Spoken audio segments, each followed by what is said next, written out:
quotes about that book of Joe sounds like John Stuart Mill. If you've ever read any, he's a philosopher. My favorite quote, I had to memorize it when I was a plebe.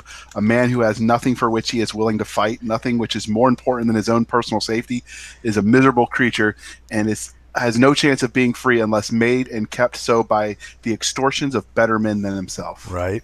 Exactly. Yep. And like what better men were there than the doom seekers today? Oh, oh, Good we segue. I were on like it. fire. We were on fire today. It I was felt like it was the James M. Ward and Goth Prometheus show with the giant action. Well, like I said, he called me, like I knew him and Andrew were cooking something up. And, the problem that I've had with James, and James has had with me, is like that character keeps getting overpowered. He gets an artifact and then he just hammers him with it. And then James has a very, on the rail style where he's gonna, he wants to wail on you with his monsters, and he gets upset when you don't get wailed on. And so, then he was wailing on us with the giant. So I used the wish ring to bring everybody up to speed, and I asked for the powers and the abilities of a giant. And suddenly he saw me do 2 sessions where I was Prometheus with an artifact who had giant strength and could do lightning. right. So his answer was, well, I'm going to make you a giant now. And so he called me up on Wednesday and he's like, you're only going to get one attack now, and you can't advance in your class, and you're just telling me all the negatives of being a giant. And I was a little like, am I getting dialed back again or whatever? But as a writer and as many other things have been in my life, I found that when people hand you obstacles or things like that, you can bitch about it and you complain about it, or you can challenge yourself to be super crafty and have fun with it, and just it doesn't, not everything has to be life or death. It's just sometimes play mental yoga and play the game and try to beat them at it. And so as James was talking, I'm like, okay, I know what I'm gonna do here. Okay, yeah, I'll play giant. That's cool. And he's like, well, really? It would be a lot easier if you just get to dispel magic and go back to being Prometheus. I'm like, no, James, I'm going to take that giant and I'm going to beat you to death with it. And so like I was quiet as we were doing it, and I was just like, okay, I am going to use everything that this giant has to teach him the lesson of trying to dial me into a giant. And I'd like to say I think I did pretty good today. Oh, it was good. It was good. But I got to tell you, the best scene of the whole day was those two fog giants, and it's Yeah. like with the first stroke of lightning, I just at that point I was like, okay, so you were transitioning from being a thief to a criminal warlord, like if Tony Soprano had put on Yeah. War Duke's helmet. You know what I mean? Yeah. And just had that voice and that presence. That's what we were getting out of Prometheus today. And I was just like, I'm not gonna lie, I got a little bit of the goosey bumps when it was like, and with my second bolt of lightning, I was like, yes. Imagine that reality where it's like 2005 or 2004, and they're going into Hollywood and they're like, we're going to do this whole Avengers 20-year thing, and it's going to be the greatest thing ever. Imagine a reality where D&D was Marvel, Oh my and they god. they literally did what you just said, and they made, like, what's his face didn't die in Italy, and instead they made him War Duke. Like, oh, Robert Downey Jr. is, this paladin and stuff like that. What if Yeah, what if there's an alternate reality where they went D&D instead of Marvel? that would be dope. Yeah, that would I be don't pretty know. I epic. don't trust them not to mess everything up. JR, get out. I'm sorry you trust Hollywood more than me.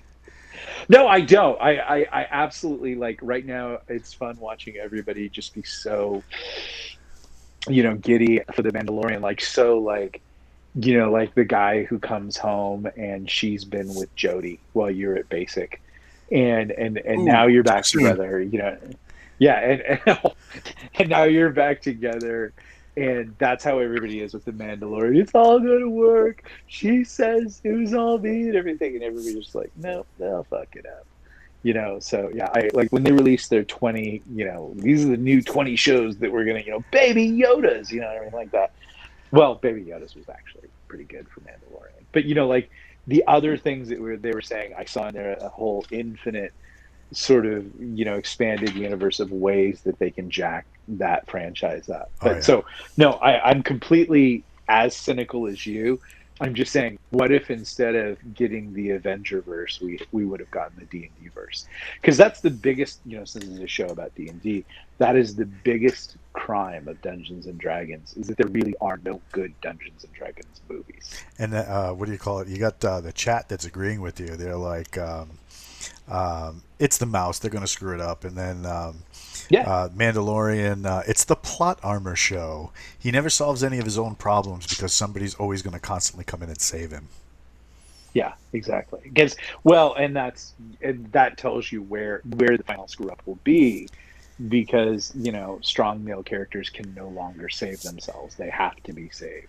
And I've watched a lot of shows lately that bend over backwards to make that happen, and it's like, I think you're missing the concept. Yeah, it's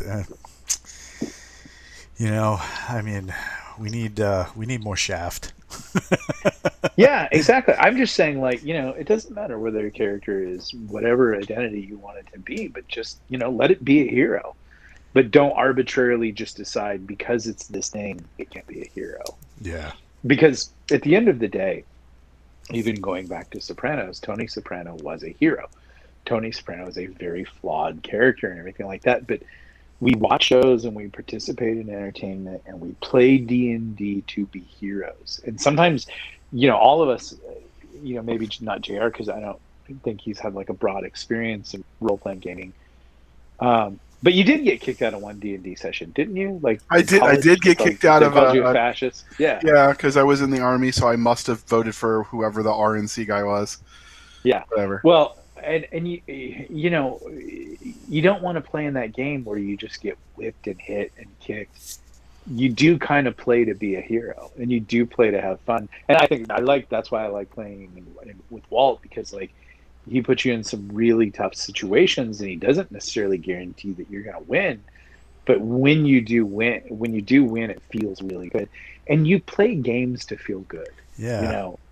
You don't play them to like walk away and feel like a vague sense of ennui. And I'll just be honest, sometimes playing with James, like you walk away a little depressed because all you did was just get whipped and thrown naked and afraid, out of the dungeon, and everybody's dead and blah blah blah. And then the elves and the gnomes stole your stuff. Yeah, and they steal all your and you walked up one flight of stairs too many, and they take your stuff, and and you're like, son of a bitch. But like today, when I came in there, I kind of had my game face on, and I had an idea of like, I'm not going to let you win today, and because I wanted to feel good by 3:00, I didn't want to walk out and be like, But my only strategy was like, I'm just going to fuck up everything he sends towards me, and that started with the fog giants. I got to tell you though, that scene was great because it was just like, and with my second bolt of lightning, and I was just like, I was on board for that. I was like, let's do this. Yeah, I did feel for him when he's. Go ahead. Well, and to James's credit, he let that happen, and it was exactly what he did not want to have happen. You could tell he was all giddy about having our hands lopped off by the chest or whatever he had intended with that chest, but he let it happen, and it kind of ruined his day. But that was the way the game went. So what were you going to say, Jar? I was going to say when he's like, I didn't expect you to kill him or kill them. Like I felt for that. Like I made this when I practiced the one I led, and I was practicing with Andrew, and he said, I said, we've got the Titan just in case they go here, so it's kind of epic, but like they're never going to go that way, and they won't really fight it because who fights a Titan? And then you and James plays just like you when he's playing. He's like so chaotic, like you and him as a player, or like I don't know who's worse when it comes to like just the chaotic, like just rush in. So when he was like that, I'm like, now you know how your player, the DMs feel when you're doing that. Because it is a plan, it is a conquest, it is a game. it is a military scenario, and what has always worked for me is destabilize. Always do something that's unexpected. Don't do what's expected. Whether I have been playing chess or whether I've been in an actual fight, like, don't do the obvious. Just do the completely whacked thing that no one expects. And I'm not saying that always wins, and I'm not saying I haven't had my ass just righteously kicked, but sometimes you get away with some shit. And sometimes you make your best friends from the people who kicked your ass. And sometimes it depends.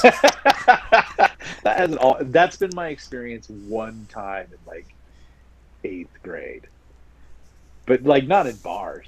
No way. Yeah. I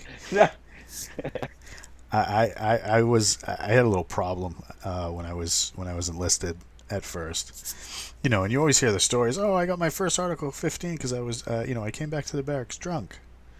They're like, did you get an Article 15? And it was like, yeah, I did. And they're like, well, how many? Well, first 2 years I got 12. Oof.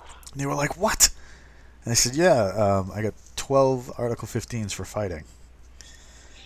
And they were like, you couldn't keep it in your pants? And I said, well, that's not what I was fighting with. But like I mean, like one of them was really bad. The guy got really hurt because I tackled him out of a second-story window. And As you do.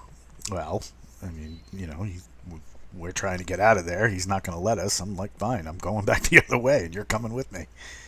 You know how you do. It wasn't, it wasn't good for anybody.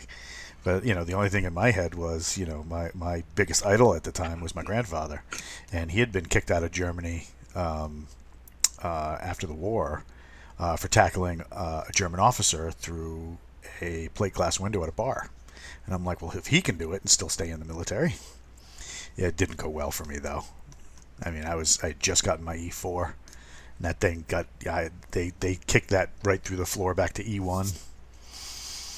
That was tough. Can you really call yourself a sergeant if you weren't a corporal at least 3 times?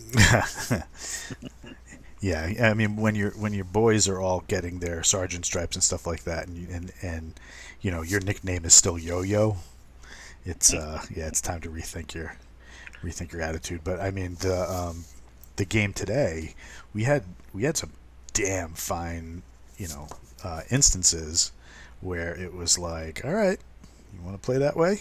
We got you. Yeah. No, that was some good straight up fighting, brawling, which is just, I mean, that's kind of what D&D is. And I think when we have the puzzles or the chess, those are fun in their own way, but I don't think those are fun to watch for the audience. I think they like combat. What do you guys think, audience? Our friends in the chat, like Knight of Barsoom, Captain Kilgosha. Captain Kilgosha's like, this sounds like story time with Walt. Uncle Walt's working through some problems. Yep. One face punch at a time. Back when he was cousin Walt. Yeah, well, the downside is my wife, and we were talking about this today. She's like, you're so angry. And I said, well, it's, A, I don't normally go out during the day. And B, because I'm not approved for public consumption. And I'm like, and B, I haven't been able to fight in, God, almost a year now because of the virus. And my leg fell off last year. And it was no bueno. I will say this, though. There is, not to get all voodoo or whatever, there is a weird angry darkness going on right now, and like Nicole has been so riled up. She's been fighting with everybody in public. She went into Trader Joe's yesterday, and I went in to use the restroom, and I'm walking out, and the guy goes, you got to put on a mask. And I go, no, I'm not, I'm leaving. And so I go stand outside, and then she comes march out the front door. Then she makes a right-hand turn. She marches over to the guy who's telling everybody to put their mask on to go in.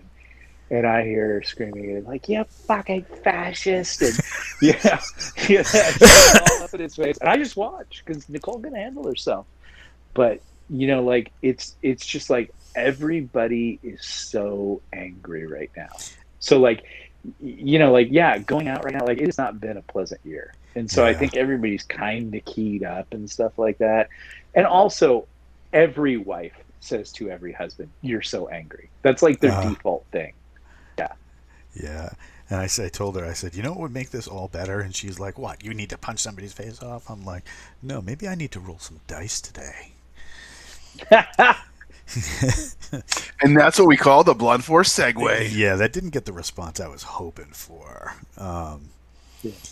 But hey, you do what you can. But so Does she like, tolerate Does she hassle your dice time? Is she not giving? oh no, she, I can do my dice time. She used to play once upon a time, but then it just, Oh, and I've been trying to get her back into it. I'm like, dude, you should just sit in on a game. You can go in the other room, and we'll load you up with a laptop. I said I can even put a cool background in there.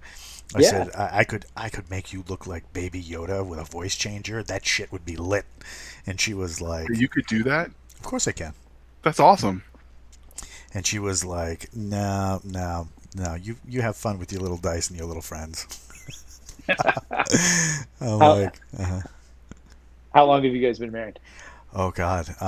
Well, we got married in 2005. Okay. And but we met in 2000. And then it was Okay. funny too, because like when I asked her to marry, my wife loves, right? My wife is an avid reader, and she loves horror and like murder porn style fiction, right? Whoa.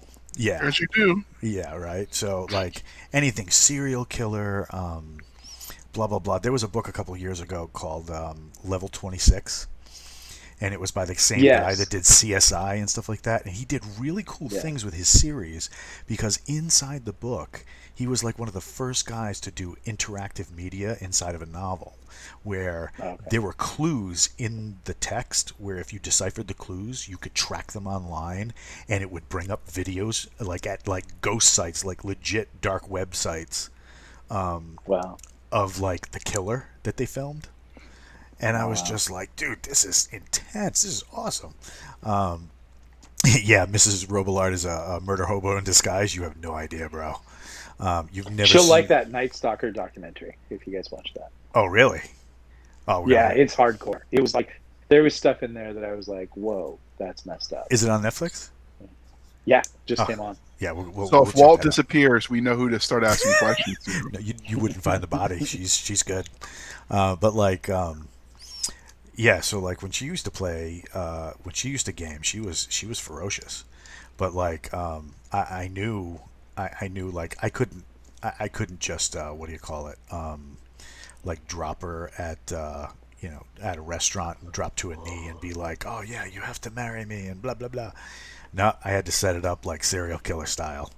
It was like late at night. There was, it was on a bike path. I had some friends set up some eerie shit. It was so good.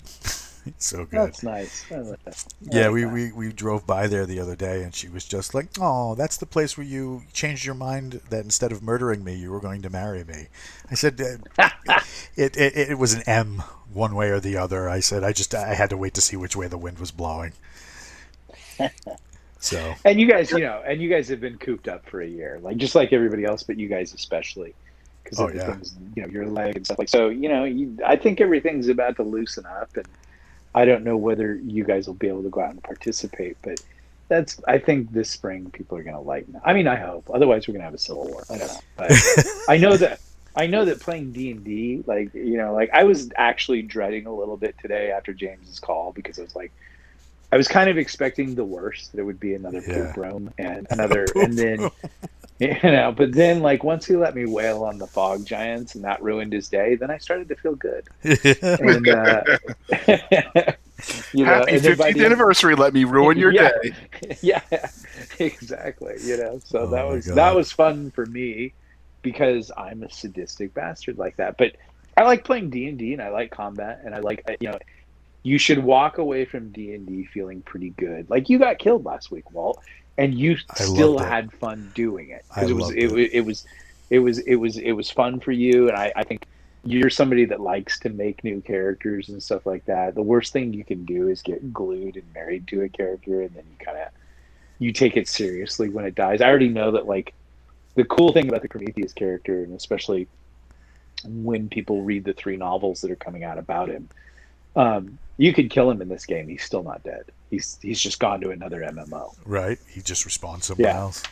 Yeah, I could just bring him. I could bring him back in this one and say, and then Prometheus made a new character and decided to play again. So it's always Prometheus, but he's cruising for a reason. Okay. So what do you think where we're gonna go next time? Are we gonna follow his advice?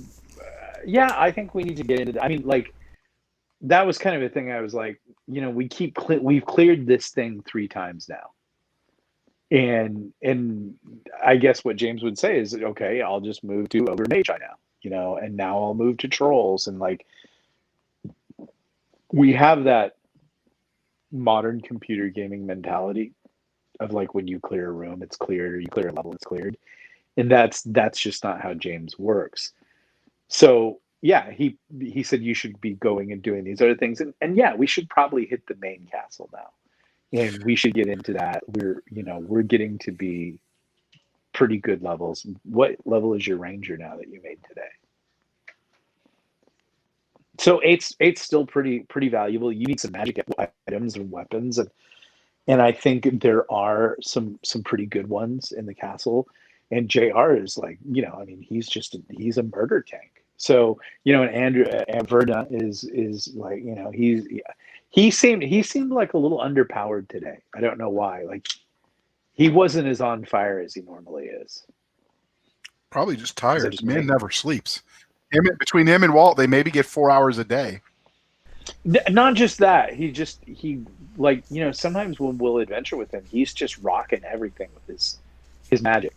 And today, like, stuff didn't really seem to swing his way. And he was a pincushion too. Yeah, he was up front. It was like, dude, what are you doing? Yeah. So it's interesting. He exudes a certain, because of his intelligence and his organizational skills, he exudes a confidence that, and just because of his knowledge of the rules, it's easy to defer to him as an authority. But a couple of times we've done that, and it's not like when he had the COVID really bad and he walked through the portal that just fried us all. Like, I think sometimes, like, you have to remember, like, he, as Jared pointed out, he might be sleep deprived, or he might be overworked, or whatever. And he seems to have a lot going on in his life. And so I think, like, I find myself just kind of blindly listening to him sometimes, but that might not always, like, you might want to check where he's at before you do that. Right. You know what I mean? I will say, if Lance has to die, I just want him to go out in a glorious cavalry charge with all 140 of his men-at-arms. See, that's some, like, glorious stuff. That's what. If he's gonna die, they need to be the kind of death they write sagas about. That's the kind of D&D I came up in. Yeah. I mean, when you like died, you always wanted. It was always the deaths that you remembered. That's why I was happy when Drawn went out. You had me dying about the whole talking head thing today. Oh my God, it was great. What you were channeling your inner Macbeth. You know what? Prometheus liked Drawn. Drawn had healed him a bunch of times. Prometheus had given him money for his temple. Yeah, and actually Drawn had pulled his bacon out of a lot of stuff, and so he just had a little snap. And we've all had that, and you deal with it in different ways. And Prometheus feels that it's completely healthy to keep talking to your skull. And now, but he's a freak. Yeah, you've read Gods and Legionnaires. He's a freak. Hollywood. What do you think that's all about? Oh my God, Gods and Legionnaires was like pure, like, imagination fuel. That was a really good read. Somewhere between Reno and Rome. Yeah, somewhere there's that burger, man. I had some goose fat fries the other day that were off the hook, actually. Where did I have those at? Where were those goose fat fries at? Was it Mark? Man, they were so good. The only thing better than goose fat fries is duck fat fries. But if you've ever had French fries fried in schmaltz, which is chicken fat, that's like amazingly decadent. Really? Yeah, it's Nick really is a good. hard person to be friends with when you're trying to start a diet. Yeah, you know what? You don't have to be on a diet. I dropped 20 pounds over COVID, and I found the easiest secret in the entire world to losing weight, and it's called methamphetamines. No, I just snorted coffee out my nose. Thanks. yeah, it's called cocaine. Um, Stop eating lunch. Don't eat lunch anymore. Just drink bone broth. And just like have piece like I have a normal breakfast actually because Nicole's got to eat breakfast.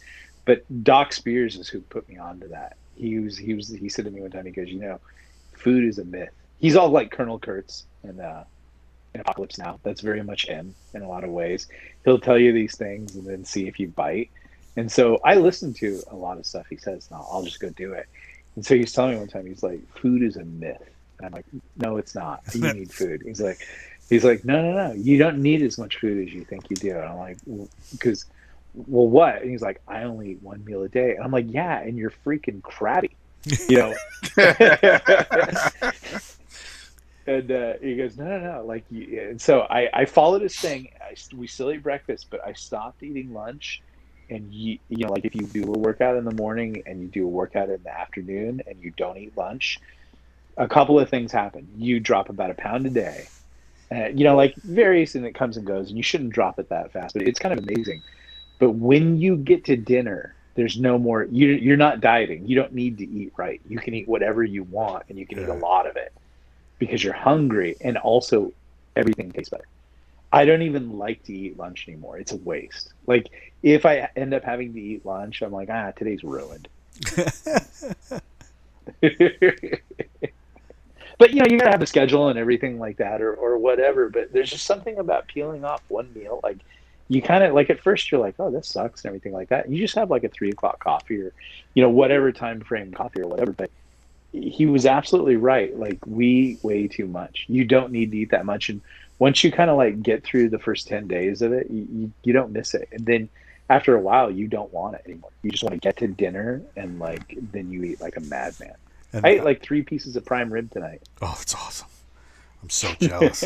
See, I Yeah. do the broken meal schedule. So like I'll eat 6 or 7 times during the course of a day. But Yeah. I like it'll be like a portion of a piece of fruit at one point, and then like a little bit of a sandwich and another, a salad and another, throughout the day, so that I'm never going over 2,000 calories in the day. Um, but it's just so spaced out because like I need like normally when I'm fighting and training, and as I get Mhm. older, I find I need that fuel because I start to I'll, if I don't eat, I will gas really really bad, especially when I start doing jujitsu and grappling and stuff like that.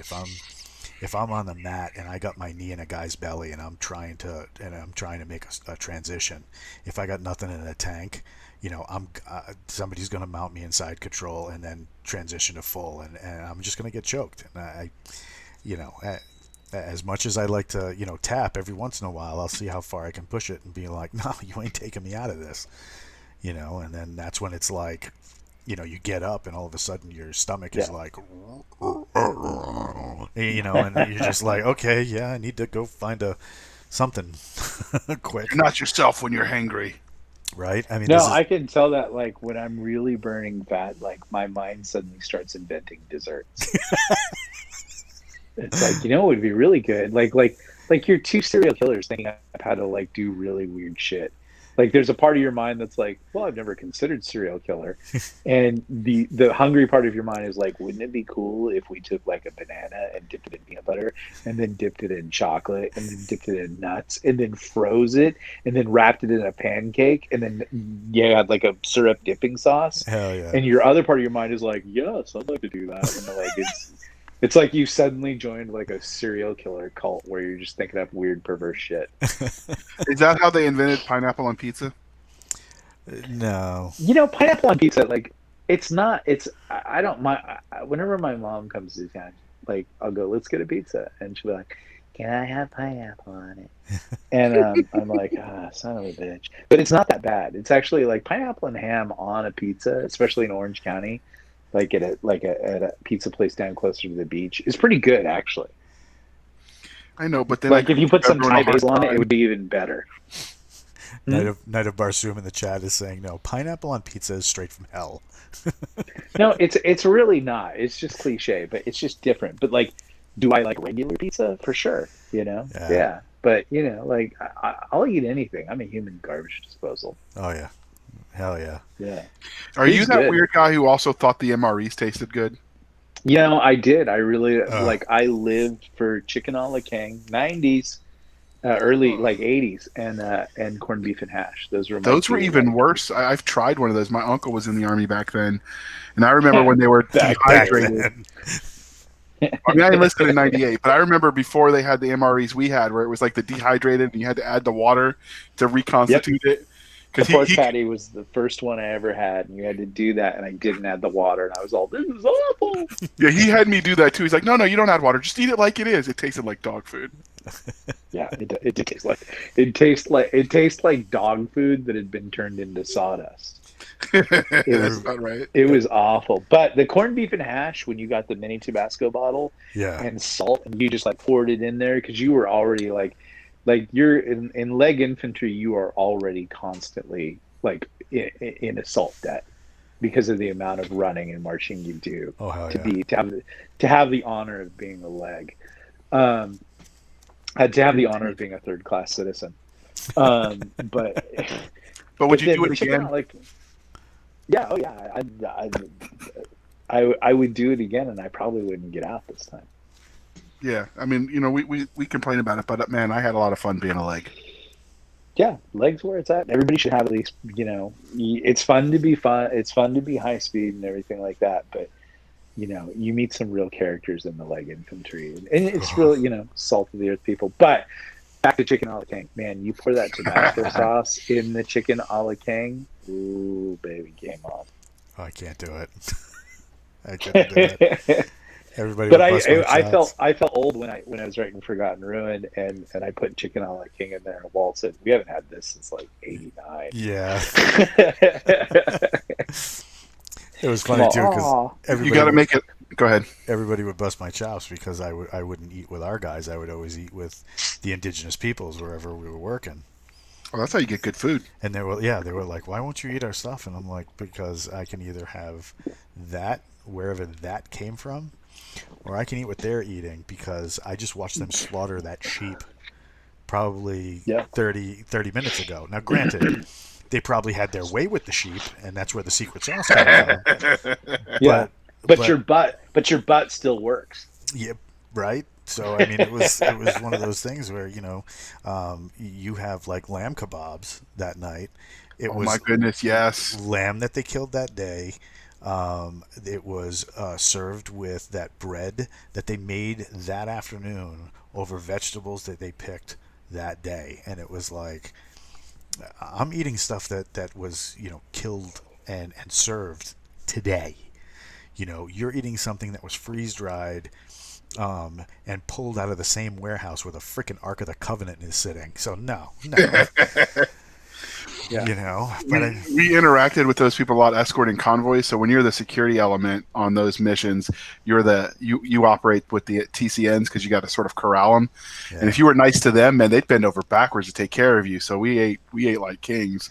And we tried to get them to eat the MRE once, and it was like you were torturing them. The faces they made, it was hilarious. now here's a question, right? Have you guys ever been in a game where your GM was like, "All right, well, you've been out for the entire day. You might want to consume some rations."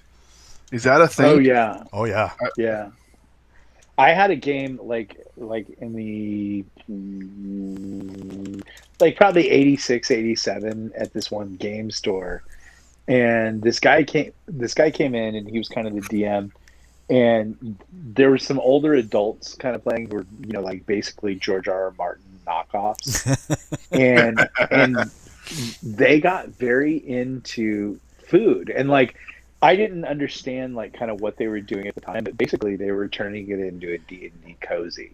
Oh God. And so like, suddenly we were going on, to discover the recipe for cheese.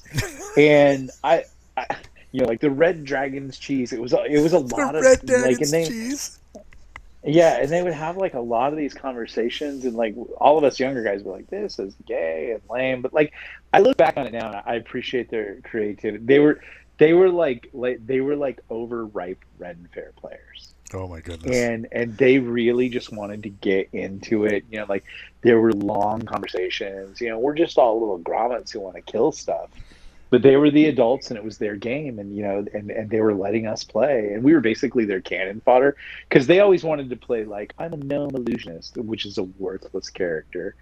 And it can be pretty powerful actually, but in D&D purity. Hey chat, tell us what you think of the gnome illusionist, and why Oh, this ought to be and why interesting. why it was never included in anything else except the player's handbook. Or one guy was a first edition bard, which is also kind of like super weak, and then another guy was a druid, and a druid is kind of like, you have to go back to like early, like, well, mid 80s, like, yeah, there were starting to be outdoor adventures, and there were things in modules, but it is called Dungeons and Dragons, and so druids are kind of worthless. And so those were the three main characters, and they just wanted to have all these conversations and recipes for food and chat. And so it did kind of, and I was playing a cavalier in that campaign, and so it was, I look back on it now and I appreciate it. At the time I didn't appreciate it as much as I should, but I do like when switching over to video game things, like when Fallout has like the hardcore mode where you have to Yeah. drink and eat. I kind of get a feel out of that. Yeah, that's dope. Did you ever play Yeah. Gamma World? No, I mean, like, just with James, which like is kind of crazy. Like I played the only time ever, and it was the one game I always wanted to play because Post-Apocalyptia is my favorite. But I would like to, James's campaign was very 19, 77, Gamma Yeah. World. You might as well have Charlton Heston, like there, like, you damn dirty globe. But I think what you and I want to play is more like Road Warrior in the world, Yeah. Yeah. and Either that would be really fun. either that or Fallout, like something like Fallout Gamma World, yeah, yeah. Like as things progress this year, it would be nice to run a Fallout game. I mean, Fallout game. It would be nice to Gamma run World. a really cool. What are you talking, like second edition, Yeah, third either second edition? or third. After third, it got really weird. They It did get changed really weird. they changed the rules a lot, and they had Yeah. they had mixed it with rules from Alternity. Yep. So it got really strange. But the third and below, the Labyrinth Lord guys actually created a Neo clone that you can Yeah. go and download for free. But just having that, those games were cool, and like some of the characters Yeah. were hysterical. We had one guy who was like a straight up like. You ever see that movie Steel Dawn with Patrick Swayze? Yeah. Right. For the longest Every time. every every Tuesday night. Really? But that sword he had that he made kind of like Yeah. out of a freaking stop sign. So one of Yeah. the characters in our Gamma World campaign was like straight up like serial killer with a sword, like Yeah. murder hobo to the extreme. But the mutation that he had allowed him to talk with plants, and it like his hair became like this afro of broccoli, so nobody took him seriously. And it was just Yeah. one of those things, you're 14 or 15 playing this, and you're like, I don't want broccoli head. And when nobody would take him seriously, that's when he would like get in there and just like murderize everybody. And Yeah. pretty soon he was embracing the broccoli, and we were just dying laughing. It was great. Yeah. No, I mean, Gamma World, that, second and third. First, you can tell there's a sense of humor about it, and it's very much 70s. But second and third, like even just the artwork on that is gorgeous. Yeah. It's so like future horror. The chick on the battle cat in leather, Oh yeah. and she's got a spear. Like there's so much to mine out of that could just, and then you get into the secret societies, which is kind of like instant role playing. Yeah. If you really get into that, Like what was it, the immediately Knights of coming in, Avalon or something like that? the Knights of Genetic Purity. The Knights of Genetic Purity. Yep. Yeah, so suddenly you're just a racist, Yeah. and but you're not like a racist, like an asshole, like as in which all racists are assholes, but you're not a racist because someone's a different color or whatever you want to be a racist about. You're a racist because you consider yourself to be a pure strain human, and these people over here kind of have some mutations, and so you're really upset about that the human gene pool has been corrupted. So you're kind of approaching it from the science aspect, but then because it's Gamma World, you're probably going to get a mutation, so you're suddenly going to have to deal with your own racism. Oh my God. Yeah, and there's an interesting thing. There's a paranoia factor in Gamma World. It's very subtle, but because and I think some of the missteps of Gamma World is that there's no leveling, Yeah. and I think that people kind of didn't know where to go, and like what to do. They were talking in the chat. Knight of Barsoom was like, and then Nick nuked Pittsburgh. That's true, I did. from the James Ward game. But in my defense, Pittsburgh had it coming. It's true. So there's there we go. That Gamma World cover right there. And that Third was edition beautiful. cover. That thing was dope. So if And there I was no love the leveling, what's the object? I mean, Whoa, it's Michael Rothman slipping into the conversation. yeah, I didn't think we were on, so I just noticed the text and I'm like, oh, wait a minute, we are on. You missed the good stuff, but welcome. I figured. So if Gamma World didn't yeah. have levels, what's the progress mechanism? You could increase your stats and your mental agility, which was a big thing. Yeah. Especially Especially for figuring out artifacts. Yeah, and that was like acquiring shit was like a big thing in the Gamma World. Okay. And so that kind of leveled you. I could see where they're going, but again, the Jobsian, like, to put it in your terminology, Michael, the Jobsian eloquence of D&D is that kill stuff, get experience, go up a level. It's very one button. Yeah. And it takes because D&D was new, and remember everybody was playing Battleship or Monopoly, it really led them towards this is what you do in D&D. You go kill a shrieker at the edge of town with your magic missile, and then you come back and you have experience and you do enough of that and you get to go up a level, and now you're a second level wizard. That's the beauty of that. With Gamma World, it was a little loosey goosey. You could go, you could really get into the mutations. You could try to get stuff. Like it's very much a big sandbox game in a way that D&D wasn't. I just don't think I'm sure people had great Gamma World campaigns, and I don't have enough experience, but I know that there's a Gamma World campaign I wanted to play that I never got to play, and I don't, I don't know. And again, going back to what the earlier conversation of this is that we were saying, like, the real crime is that there's really never been a great D&D movie, and D&D is so infinitely more successful than Gamma World, but there's been more Gamma World movies by order of magnitude. Now, have you seen that they attached Chris Pine as the lead in the D&D TV series? I would love that. I think the closest I've ever been excited about a D&D series was that Brazilian car commercial. Oh God! Because yes. they absolutely nailed it. If they why did Hollywood not say, "You Brazilian kids, come to Hollywood and let us shower you with money"? Because we would have all gone and watched that. I had no problem with it. But I bet there's probably IP stuff and everything like that. So yeah, Chris Pine is fun. I just don't know. The danger of Hollywood and everything like that is, do you actually play D&D? Yeah. Yeah. So I don't know. And the answer will be no, and it'll be dumb. Yeah. And they'll put in pogs. However they'll do it, there will be a pog. Those stupid porgs. There'll be a porg. Oh God. There'll be some kind of poor, you know, Stupid and murder there'll, penguin.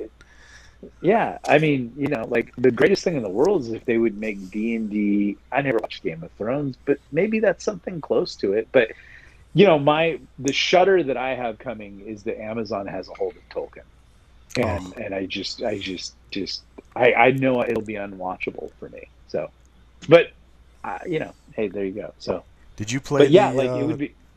Shadow of War and Shadow of Mordor games? No, I really want to after you told me all about it because that just Oh, seems fun. oh my But like I god. said, I'm Yeah, stuck are you on talking the about the Reagan computer scene. games or the? Yeah, they're computer Yeah, games. yeah, I So, have. did you play it? Yeah, Oh my god, they're so good. yeah. So good. And there's like backstory that goes into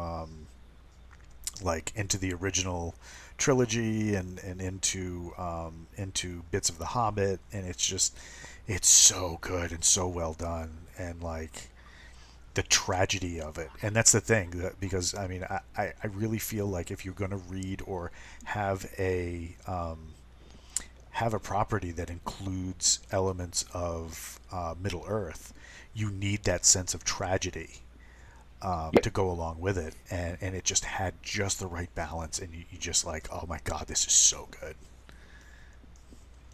Yeah, Yeah, it's on my I'm list. I'm always surprised when Hollywood or any big, game company or Hollywood manages to get something right. Like I before they came out, I fully expected Lord of the Rings and whatnot, the movie versions to kind of suck, be pathetic versions of the cartoon. No, they weren't. They were actually really good. Yeah, they killed it for me with the whole Hobbit thing because they were just sucking on the monetary nipple on that one. Yeah. So Yeah, when they tried to make what is it, Killy or Philly like a love interest, and you're like, oh my gosh, yeah. So that was Hollywood at its predicted worst, which is what will happen to Star Wars and everything like that. But like I would love to see a really straight up great D&D movie. And honestly, like right now, I'm talking to a film production company, Jason and I are, and they're interested in repping GE and everything like that. But they also asked us if we had any horror scripts because they have a deal with a low budget horror house, and they're like, we really would like to get into a military horror or something like that. And like honestly, I have a couple pitches I'm going to give them for that. But really, to me, D&D is horror. I'd love to write and I kind of have already. I have a novel that I wrote called Into the Unknown, which is about a group of adventurers who go into a dungeon, and it's basically Saw, which is what a dungeon Yeah. is. And it would be, if you guys like horror so much and people really want a D&D movie, like why didn't you do a D&D horror movie? I mean, Like D&D that is would, really just horror with supernatural effects. You could yeah, do that was the appeal as kids going, Yeah, like little boys go and fight monsters. yeah. Yeah. You were talking earlier about the most worthless character in D&D being the gnome illusionist, right? We had one of the most fun adventures we ever had was we get hired by this town to go take out this monster. Now we're thinking it's, because by this point I think it was while I was either in the army or a little bit before. So I was in my teen years, and the this monster messed us up because like we were thinking it was an invisible stalker, and it wasn't, and just like we were getting like messed up left and right. Characters were dying in like extremely gruesome ways, um, and the movie Predator had come out in '88, and the GM saw that and took notes, and it was just like we got jigsawed like bad. And all it was, the character that took us out was a gnome illusionist that wanted to clear the human village out of the area. So it was acting like a monster by turning invisible, and then had worked out a deal with the dwarves for uh, pistols, and was taking us out with like a brace of pistols, and like the wounds he was describing were like the GM was smart. He went in and he read like battlefield manuals from like the Revolutionary War, not manuals, accounts of like wounds and stuff like that, and like how badly people were hurt, and Civil War wounds and stuff like that. And he applied that to the game, and we were truly terrified because there was no way we could tell when this guy would even show up because he was always visible. It was so. But it was like, oh man, that just sucked. But like, yeah, like I think one of my friends died 3 times on that adventure. Had to make 3 characters, and was pissed after the second one because he was like, now I'm going to spend another goddamn 35 minutes to. Rah, rah, rah, rah, rah. So yeah, that was that was brutal. If you had no Malusians with brazen pistols, then you win murder bingo. Right? Nobody thought that. All of us seriously thought it was an invisible stalker with like a wand of fireballs or something like that. But we couldn't see the fireballs, so we thought the fireballs were invisible as well, but yet they weren't exploding, and oh my god. Yeah, it was crazy. So JR, are you getting close to running your classic module series? I am going to get started. So Walt's going to teach me how to use the StreamYards because I just got an account with that. It's because I've got to get my podcast back up and going. And I told Jason I would hold off starting that till I turned in the Reservist 2. But then I'm going to get that because he gives me the I'm disappointed in you, son, dad book. And he's like, we had this deadline. We talked about this. Now go stand in the corner and think about what you did wrong. That's Jason. Oh, he's got lots of kids. So he's got practice. It's funny how your work in progress is like transcended 3 broadcasts today. Well, so I'm going to start this as soon as I turn that in, and I've got one person that's already said Terry Mixon said he'd do that one. The Into the Unknown, which is the B2 module, or In Search of the Unknown. Oh, In Search of the Unknown. It's B1, isn't it? Yeah. No, B1 was the oh goodness, that's the one you told me to I couldn't use because it was 1E. Yeah, well, that one is it's even lower than 1E. It's 0E. Right, so it's old school D&D, not the first edition advanced. See, that all Dungeons. confused me. Here's how you break it down. Right, originally D&D was just D&D, right, and it was played out of three little books. Then they kind of revised that, and they broke it down to like 2 little books, right. Now, the thing is, at that point, there was this one dude that was kind of helping with the formation of D&D, and they had a split. Gygax was like, ugh. So he's like, you know what we're going to do? We're going to make advanced Dungeons & Dragons for advanced players. You have your old D&D. You go away and play that. And that's where 1E came out, right? But before 1E... It's an IP thing. Yeah. Before 1E, there was like just Dungeons & Dragons. And it was... it's played a little differently because there are different dice involved. So in the old school stuff, there's 2 dice. There's the D20, D6. That's it. Okay. When the 0 edition kind of went into the basic and expert set, they brought the regular set of dice back in, but it was only used in certain circumstances. Like I remember the basic and expert. Yeah. But I don't think I ever played White D&D. Box. Yes. That was just the 2 types of dice. I think I always played. So I must have always played AD&D. Well, you in might basic, have... in basic you could play. In basic, you could play an elf. Yep. And at 3rd level elf, you got a fireball. Yep.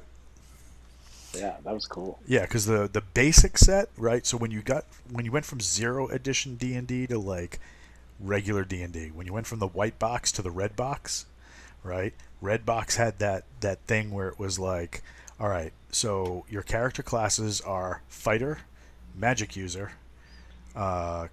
cleric. There was no thieves at the time. Then you had elf, which was a fighter mage. You had dwarf, which was a fighter cleric. And then you had halflings, which was a straight up thief. Right. And then in the red box, that was the basic set. That went from levels 1 to 10. And then you had the expert set, which went from 11 to 20. And then later on, they came out with a book called Godbound, I believe it was, and that was 20 plus. Yeah. So, but yeah, those they started bringing in more of the dice at that point. But then, like I said, Gygax and Arneson had like a leave Jesus moment, and they broke away from each other, and then they reconciled later. But for the most part, they had some really big creative differences. And then Gary took his campaign and his rules and created Greyhawk and Advanced Dungeons and Dragons. And Arneson just kind of said, I just want my Wednesday night D&D group. I don't need to create anything crazy. So Yeah, and that's a campaign called Blackmore. yeah, And you can go over and check out their page. It's very interesting. yeah, Wildlands is what it's called, or whatever. yeah. It's very And it's deep. Like, it's a deep, living, big campaign with a lot. It's as deep as Greyhawk, and it probably is. I don't know. Like, just from a survey from the outside, it seems more purist. Like, you can definitely see where Greyhawk, just because of D&D just going through the roof, just became much more commercialized, and they would crank out all kinds of products to like get you to play in the world. But I think the thing that they missed is most of us kids at the time didn't have money. Like, it's not like now. So like we just took the 3 basic books and homebrewed everything. Yep. We were not interested in buying the Barons of the Flanness, supplement, or Forgotten Realms, or anything like that. So they made some real missteps there. It's really like second edition D&D, or AD&D, whatever you want. Second edition D&D is really where it all kind of begins to harmonize, and it's probably the best edition in my opinion. And it's weird too, because like if you look at AD&D, so the 1E stuff at the end of its life cycle, and then you look at 2E. Right, 2E, just all it did was kind of clean everything up and put it all in one book. Yeah, and then make some new things that are fun to play. Like, you can play a half-orc now, and you can play an assassin, and you can play a gnome illusionist, and there is a thief, and there are races, and it does interesting things that if you actually played by them, it would make the game very interesting. But it also says, well, you can do whatever you want, but like if you actually played by like the races and the levels that they could do, like, humans dominate. Yeah. Because humans are the only ones that can progress unlimitedly.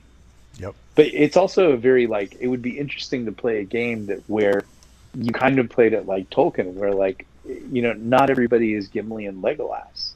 Yeah. The elves and the dwarves kind of hate each other. Like, you can't play a half-orc character in an adventure with everybody because you're a pariah. So, but the cool thing that D&D did is it really, like, and that was mainly through Dragon Magazine, is it really encouraged everybody, like, very, like, I don't think maybe it did understand what it was doing, but like, it really did let you build your own world, and I think that's what everybody wanted to do. They just wanted to sit down with graph paper and make their own maps and design their own fiction, and that's the cool thing about D&D, is like, the things that you do are what you will become, as opposed to what 5th edition is now, is like, write out your 10-page backstory, and here's all your feats, and this is why you're a hero, and then now just kind of go and live that. And it's like, well, there's no discovery. Yeah, I mean that's the thing, is like, when I started, I got the basic player's handbook and whatnot, and monster manual and I knew nothing about modules or anything else. It was all hand rolled stuff. Yeah. And it's like, and I was a kid, so money was a premium.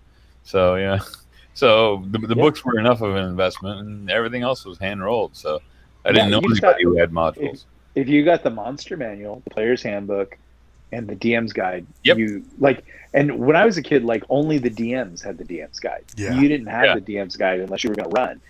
Right. You just had, and you didn't have the monster manual either, even though, like, you did, because it was just fun to read about monsters. Yep. But like, all you were supposed to have was the player's handbook. Right. And then I never played like any modules that were set in any world. Like, I remember just seeing people like sitting in the game shop, and it was the same thing with me too. We had photocopied the player's handbook. And we're sitting in a game shop where they're selling it, and the old man is nice enough, like, sitting there smoking, watching us play a game on his dime, on his rent, Yep. with photocopied versions of books he's selling. Yeah. Yeah, and you don't see that kind of stuff anymore.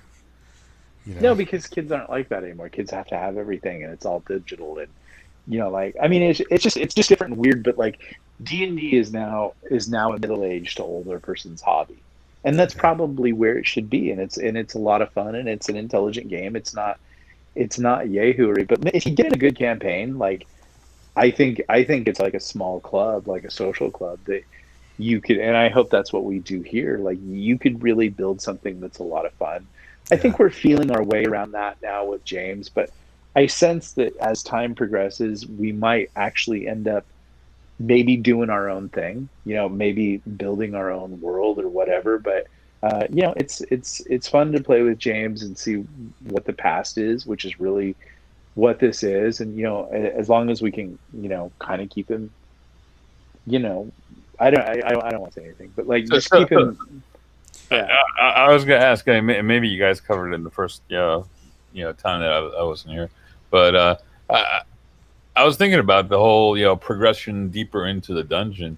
It seems artificial that we can't actually do that in the whole, Wells End thing. You gotta That's go just, through the gnomes or the elves. well, yeah. I mean, I'm like, okay, but why?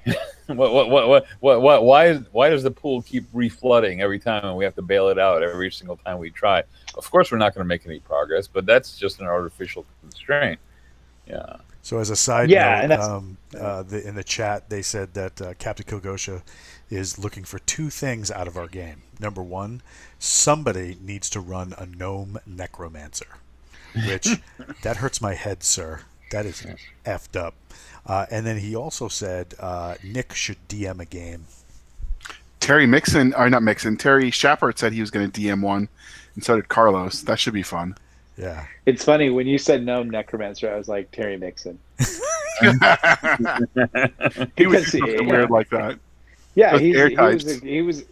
was a crew chief Yep. in the 101st, so he'd be into that. With You that ever seen porn his mustache. 80s he's totally all over.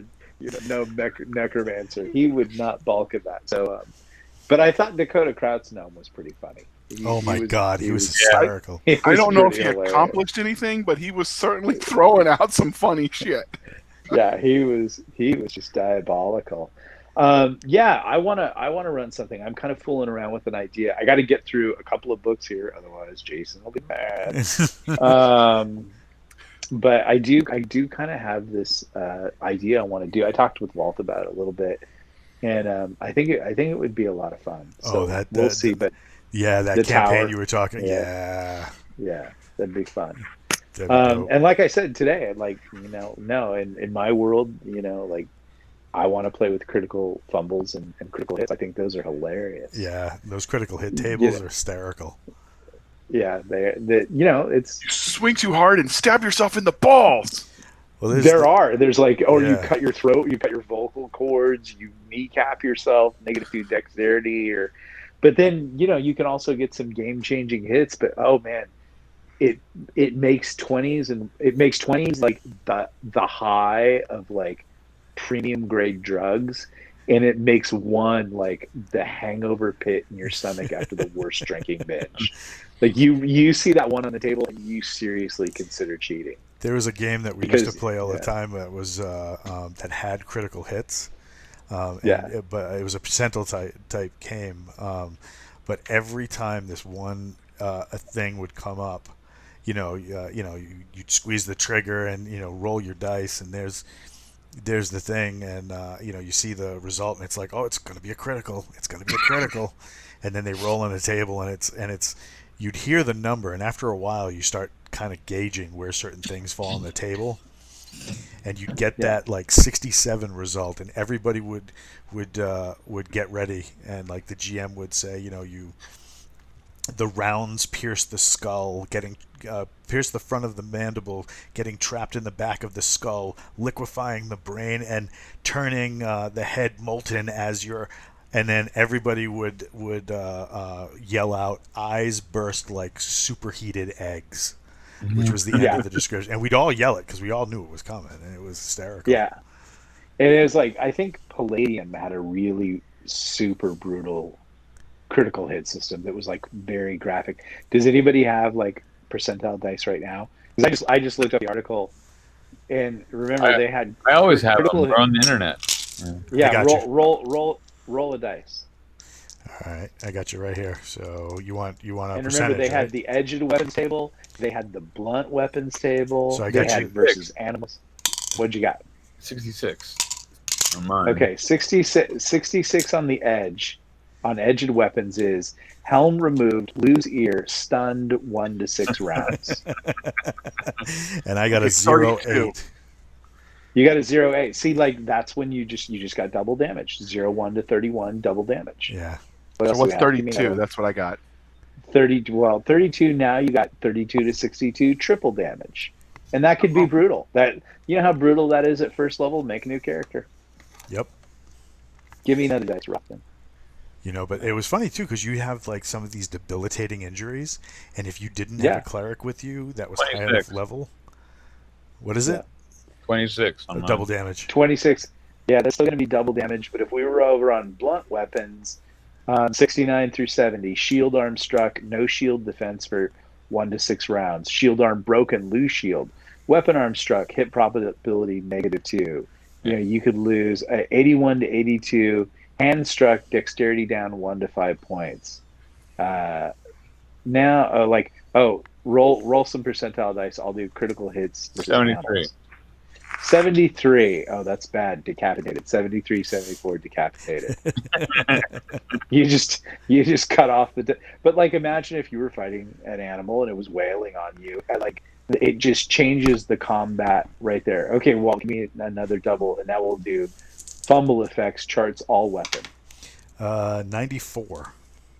Ooh, that's brutal. 93 to 95, helm slips, rolled dexterity or less to fix, hit probability -6 until fixed. Oh god. If you would have gotten a 97, helm slips, roll dexterity to fix, no attacks until fix. 98, distracted opponent's next attack at +3. 99, roll twice, ignoring all rolls of 99 or 00. 00, roll 3 times, ignoring 99 or 00. And you could get shield tangled with opponent, weapon tangled with opponent, lose grip on weapon, trip and fall, stunned at 1 to 6 rounds. Like it was just like it was. Oh, like and here were the brutal ones. Knight of Barsoom, is that supposed to be mauled? Yeah, it is. So he was saying that there needs to be a somewhere on that table a thing that says mauled by squirrels. Yeah, exactly. 00 with the mace, skull crushed, dead. Yeah. Yeah.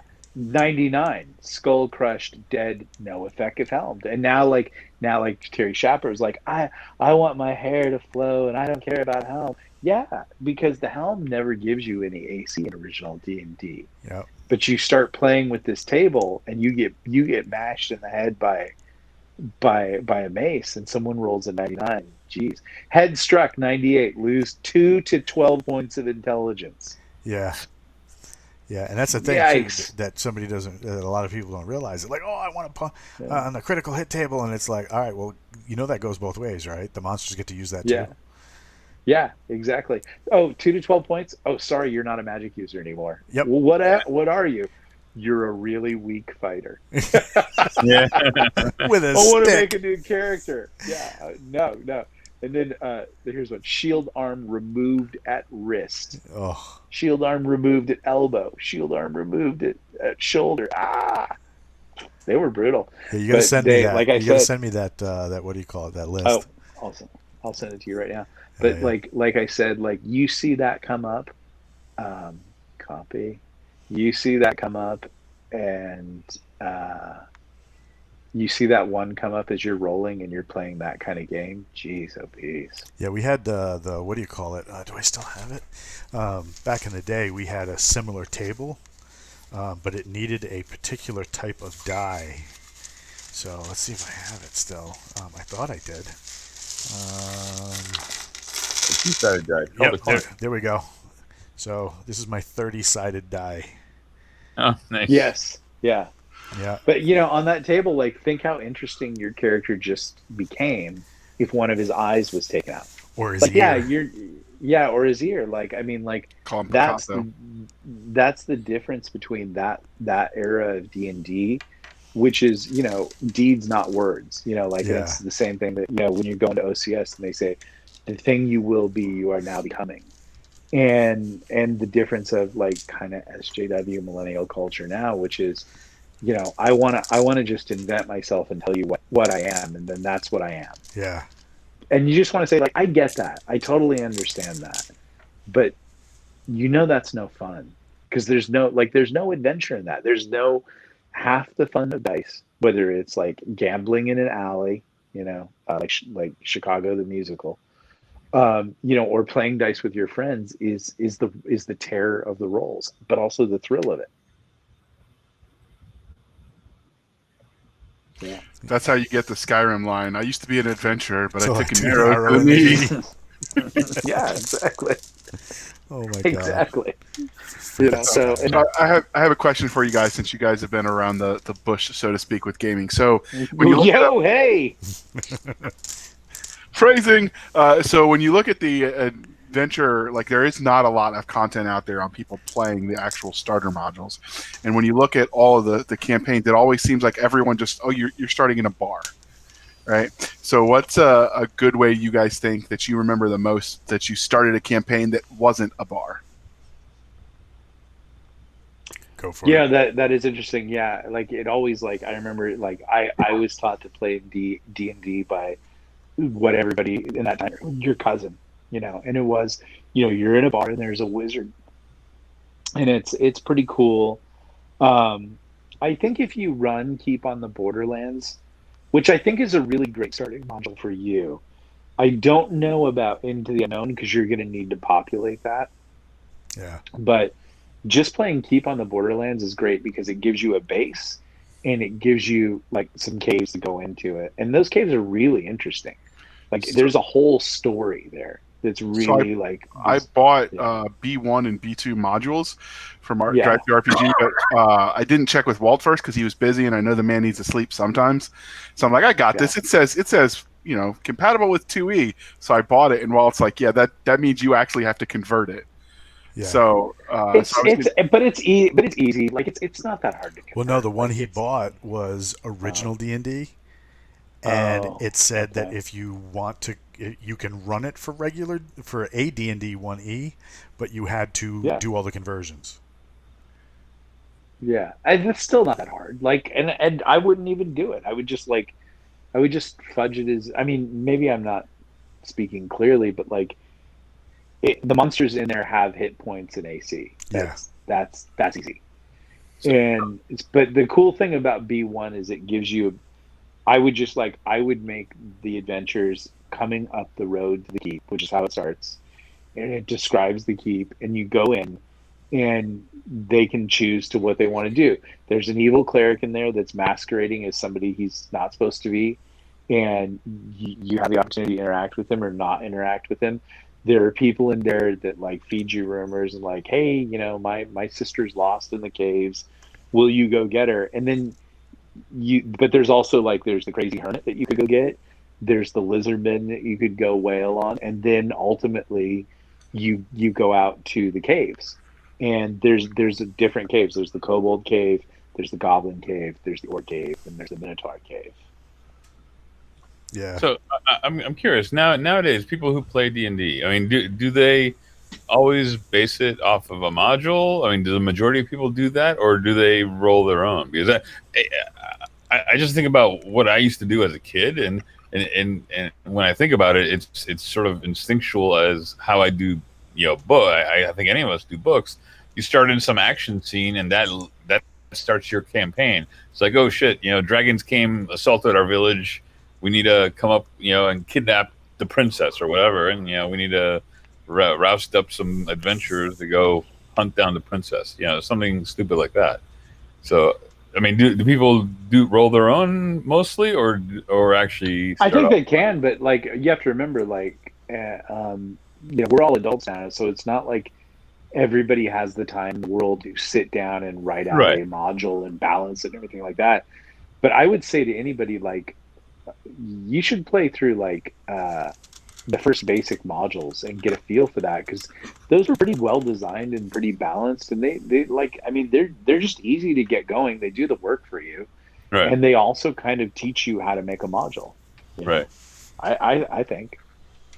So I had But once you have enough skill, like there's this guy on Twitter, and he really dove into the DMs guy, and his contention is that Gygax has a system in the DMs guide, the original like second AD one, that allows you to not write anything down and to constantly roll and be random and give people adventures. And I've kind of always wanted to try a campaign like that, where everything that happens is on a table, and it's all like you don't make anything up. You just keep improving and using all the tables, because it's there. Like the encounters and even the dungeons can be randomized, and the encounters in the dungeon, like if you really know that DM's guide, like you can run an entire game with no preparation. Oh no, yeah, no, absolutely. Think about it, Nick. I mean, all you need is probably like a good 10 tables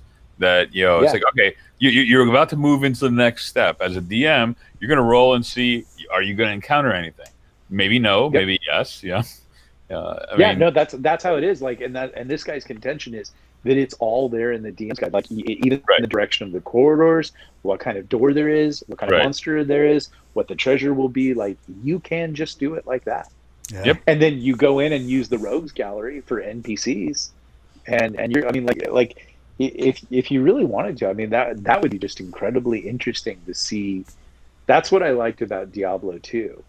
That like it would like the dungeons were all randomly generated, and so like they were completely unique to your experience.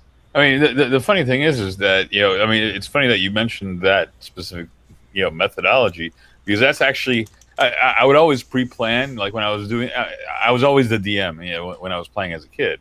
But I would always have the campaigns ready before we started. But the way I created those campaigns was essentially doing a whole bunch of rolls to figure out what's the random crap I'm going to have in this campaign. It wasn't so much my creativity; it was sort of random, but I wrote it down so that but look how much of a burden was taken off of you, and you're getting to play in a certain way, and maybe that's the way to do it, because the thing about James and a lot of DMs is they get way too emotionally invested. Right. And now they're advocating for their special scheme, and they look at the player as the opposition. And that's not how it's supposed to be. The DM is truly supposed to be a referee on the field. Right. And it's rare to meet that referee, but if it's all randomly generated, that's kind of fun. Like, I mean, that's just interesting. Well, this monster dropped a water breathing potion. The modern player goes, "Oh, ding, I'm probably going to need to go through a water course." Yeah. You know, maybe not. Maybe you're in the middle of a desert, so okay, whatever. Yeah. I mean, I think just a random campaign would be really fun with critical hits and fumbles. So that you're an eyeless, armless, legless, you know, adventure, but you have no choice but to crawl towards the next dungeon. You know, but then you get that ring of regeneration and things are swinging your way. Oh, the funny things is sometimes the unintended consequences. So I thought when I made that Ring of Life, my thinking was if you ever fought the Titan, you would all die, because that's how we practiced it. It always came out that way. I didn't count on your freaking murder hobo lightning acid rain crap.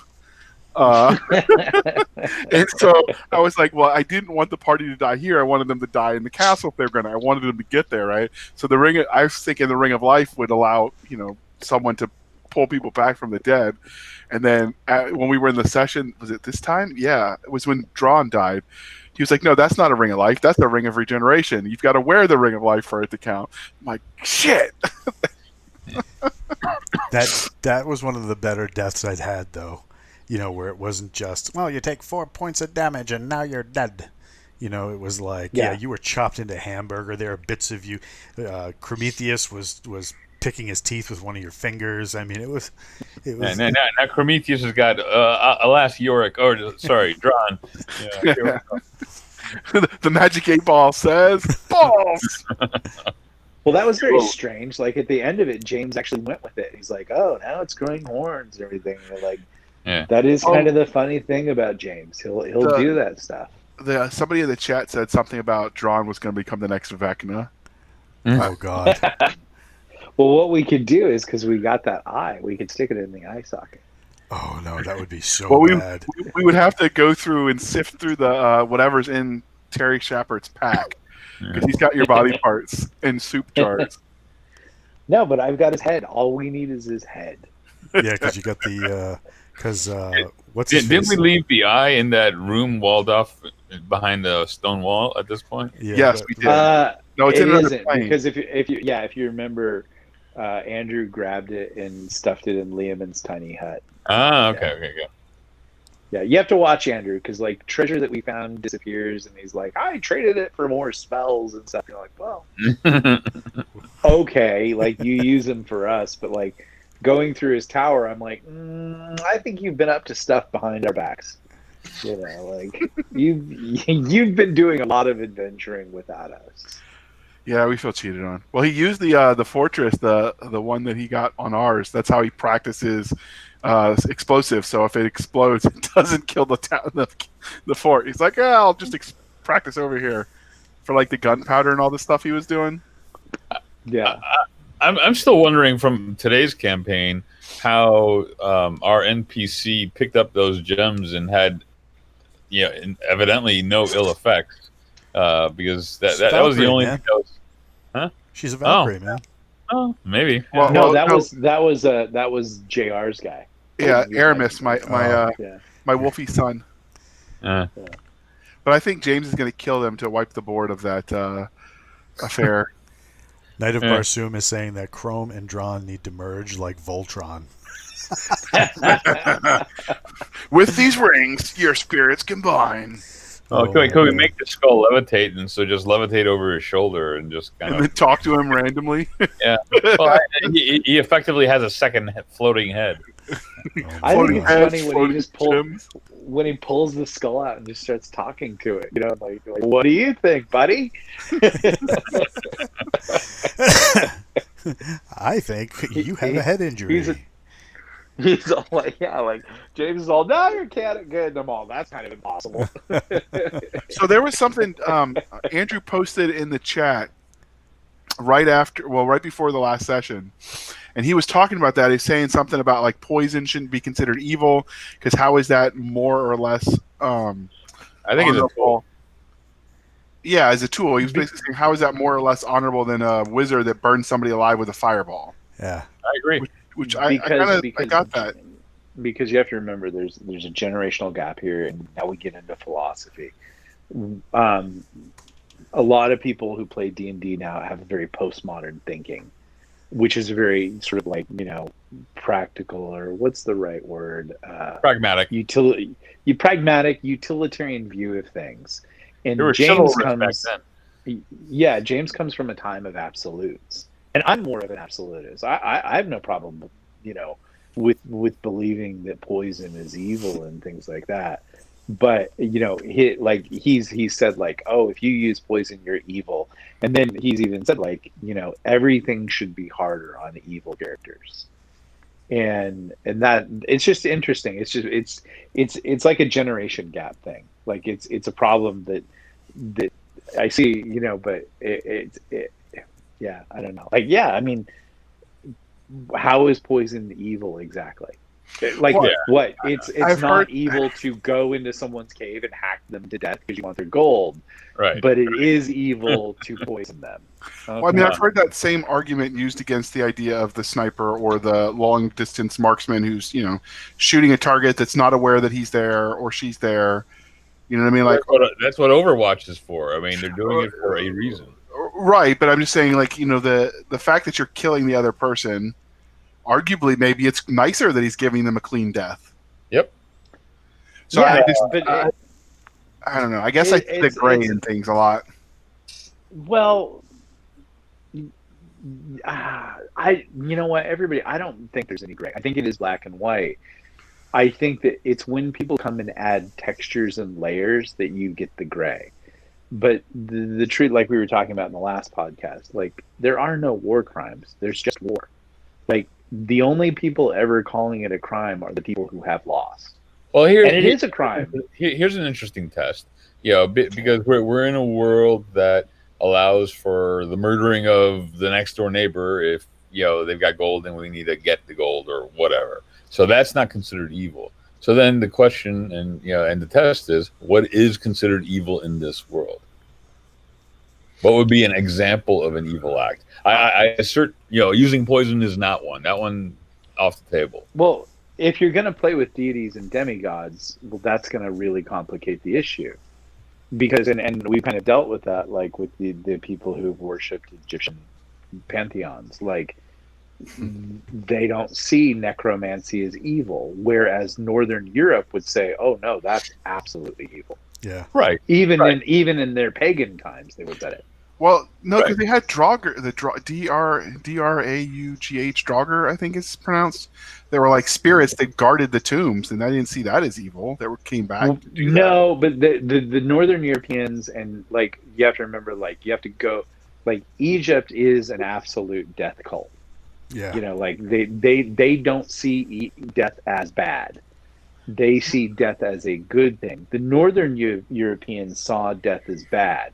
If you got bopped in the head and the local village witch woman said, "Well, he's dead," and 3 days later you got up, that there was going to be a problem with that. Well, you just got stunned. Yeah. You just got stunned. You know, whereas in Egypt, they venerated that. Those were good things. Like it's just, like once you get into all of those different pantheons, like that's going to change all your concepts of good and evil. But I'm one of those people who believes that there are basic concepts of good and evil that everybody recognizes, and you have to do a lot of work to bend those, to get rid of those. Like everybody would say it is not right to harm or kill a child. That, like, to harm or kill a child would be an evil thing, correct? No, agreed. And I think you bring up a good point. I think evil, or the perception of evil, is based off of context and culture. So, like, for instance, it would be very hard to imagine, a dungeon, group composed of paladins and cannibals or something. It's like, it may not be a compatible group. I'm going to write that supplement. Yeah, exactly. Paladins and cannibals. Yeah. Yes, but now you go down to India, and we say it would be wrong to harm a child. Yeah. But you go to India and they say, well, just a minute, what caste is that child? Oh, they're the lowest caste. Oh no, Yeah. It's okay to gouge out their tongue and make a beggar out of them. That's a good thing because they'll be able to earn a living in their low caste, and their life sucks anyways. Yeah. And you're like, Maybe no, they'll- that's that's a better absolutely thing. evil. Yeah. Clash of cultures, a story as old as time. Well, I think the easiest way, like, and if you're going to run a campaign, this is stuff that you're going to get into, which you are going to do, JR. And you're going to, like, you should set that campaign in CrimsonHawk, or you should make your own world. But the easiest way to decide, like how you're going to do lawful evil, good, and everything like that, is just take the dominant culture and say, because that's how it is. Yeah. And like for us, it's Western civilization, and the dominant culture gets to decide right and wrong. The attack that the lesser, weaker cultures have is to come and say, well, we're the losers, and we're going to tell you why you're bad. And the failing of our culture is to actually listen to the losers.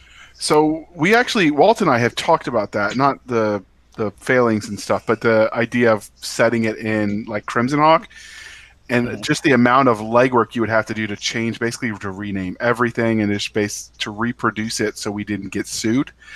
It just sounds like it would be easier just to play it, the module as it was.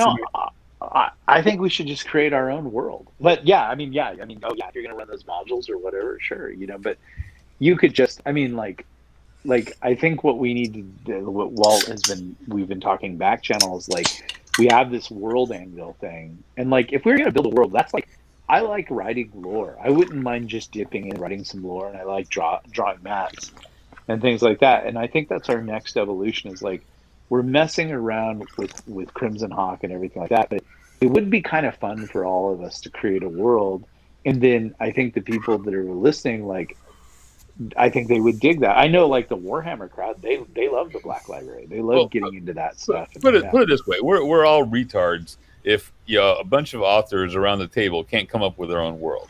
So it's like Yeah. we Yeah. we be able to do this and do it Yeah, well. I would like to tell James like that Crimson Hawk is like a sort of like temporal spike in a world that we've created, and so James, this is, you get to play with this little temporal spike, but I kind of like what Walt's doing with this sort of like cult of thieves of Horus, and I think it would be fun to make a city of thieves, and like we've kind of talked about like maybe a pirates kind of Oh thing, yeah, like you threatened me with a good time. that would be kind of fun. Yeah, I mean, like it would be fun to start. And we have this really wonderful lady, Shadow the Illustrator, and she makes beautiful maps. And I think she'd like to be involved in some form. And it just would be a fun project for everybody to play with.